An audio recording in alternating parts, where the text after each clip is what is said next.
დაიწყო ჩვენი ნაკვეთის ტური ისევ და ისევ, როგორც კი მივედით, ესეთი ლამაზა დაყვავებული ნუში დაგვდა და ვიგრძენით გაზაფხულის შემობრძანება ფუტკრები.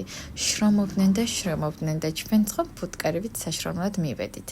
აქ ახალ ხერხს ვტესტავთ და მამიკო ასწავლიდა გოგოებს როგორ უნდა გაეხერხათ და როგორ უნდა დაეჭერათ ხერხის სწორად. ბარბარა ისევ და ისევ შრომობს, აქეფემია ცდილობს, რომ საქანელა გააკეთოს. ჩვენი ნუშის ხეც უკვე დაკვირტული დაგხვდა, აქ დასაჯდომი ვიპოვეთ. პატარა ცემენტის აგური თუ რა ქვია ამას არ ვიცი.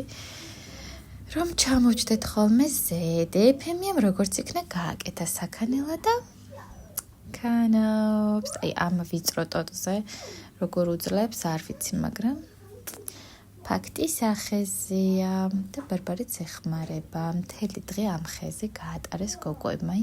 ამ ხიდან არ ჩამოსულან. გაყურებდნენ მთელს თბილისის ხედებს და თან რაღაცებს იგონებდნენ, თამაშობდნენ. ჩემი ბავშვობა გამახსენდა. მეცულ ხეზე ვიჯექი ხოლმე ერთ მხარეს მთვარე გვაქვს და მეორე მხარეს მზე. აი საოცარია ბუნება, საოცარი ხედები. აქ წესით უნდა ყოფილიყო თბილისის ხედი, მაგრამ აი წარმოიდგინეთ რამხელა გამონაბოლქვშია ჩაბმული მთელი ქალაქი, რომ საერთოდ არ ჩანს. ნისლივით ადევს ეს ამხელა